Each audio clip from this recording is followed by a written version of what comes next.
C'est officiel, la Commission de l'agriculture et du développement rural du Parlement européen a adopté son avis favorable au renouvellement de l'accord agricole entre le Maroc et l'Union européenne, un avis positif voté hier soir à Strasbourg, et ce, à la majorité des membres de la Commission. Je vous rappelle que cet accord vise à étendre les préférences commerciales aux produits agricoles et de la pêche issus des provinces du sud marocain. Pour en savoir plus sur la valeur de cet accord et sur ce qu'il implique, nous sommes en ligne, en direct depuis Rabat avec l'analyste politique Driss Aissaoui. Bonsoir. Bonsoir.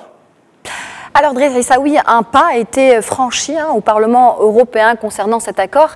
Que peut-on dire de ce qui s'est passé? Quelles sont les prochaines étapes?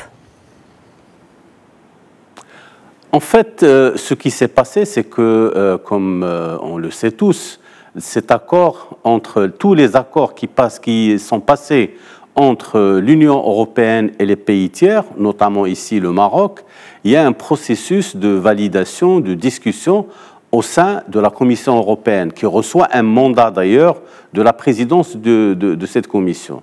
Une fois la commission termine son travail, il y a un collège de commissaires qui se réunit pour donner la forme finale du projet d'accord qui sera débattu par les parlementaires. C'est ce qui s'est passé effectivement au niveau de cette commission de l'agriculture et du développement rural, et il y a eu validation à la majorité des membres de cette commission, et c'est en fait un vote politique favorable à cet accord avec le Maroc, qui bien entendu étendra tous les avantages, commerciaux et tarifaires aux provinces sahariennes du Maroc. Alors, où en sommes-nous maintenant des conclusions tirées lors des échanges et des débats au sein du Parlement européen sur cet accord précisément? En fait, l'essentiel des débats qui ont eu lieu, parce qu'en fait, vous le savez très bien que le Maroc est lié avec l'Union européenne par un accord d'association qui a pratiquement aujourd'hui 10 ans et qui permet de faire évoluer le partenariat entre le Maroc et l'Union européenne sur plusieurs domaines. La pêche et l'agriculture étant des secteurs stratégiques et pour le Maroc et pour l'Union européenne avaient fait, c'était un dossier particulier sur lequel on avait accordé une attention particulière également.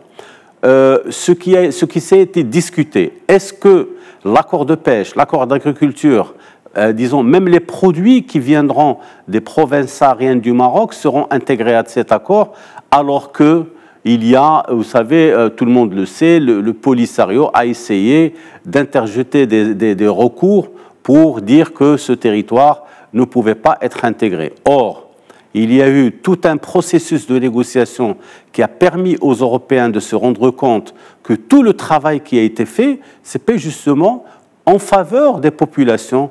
C'est-à-dire toutes les retombées positives de ces accords devraient se traduire par des retombées positives sur les infrastructures, sur tous les départements sociaux, et également donc une création de richesses et d'emplois particulièrement pour cette région. Ça a été prouvé, ça a été discuté. Le collège des commissaires a passé la balle, disons la responsabilité à la commission parlementaire. Le Parlement devra se prononcer et le valider.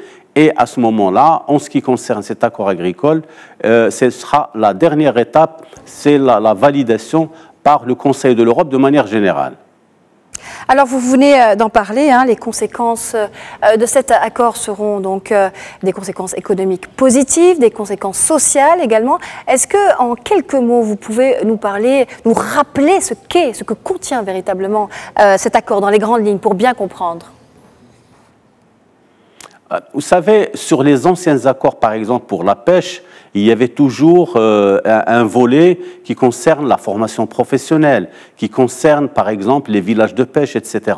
Tout cela a été intégré dans cet accord, mais plus que ça, le Maroc a une stratégie de développement intégrée pour ces régions, pour lesquelles il a mis une enveloppe budgétaire extrêmement importante, et c'est une approche de développement régional, local, véritablement qui est en tête des priorités par rapport aux politiques publiques marocaines. Ne l'oublions pas, une dernière étude sur les inégalités régionales, mais en tête de liste, la région de l'Ayoun, Sakhia al-Hamra, en tête des régions qui ont profité le plus des investissements en infrastructure et des investissements d'ordre sociaux au niveau de cette région, au même titre que la région Casablanca-Stade.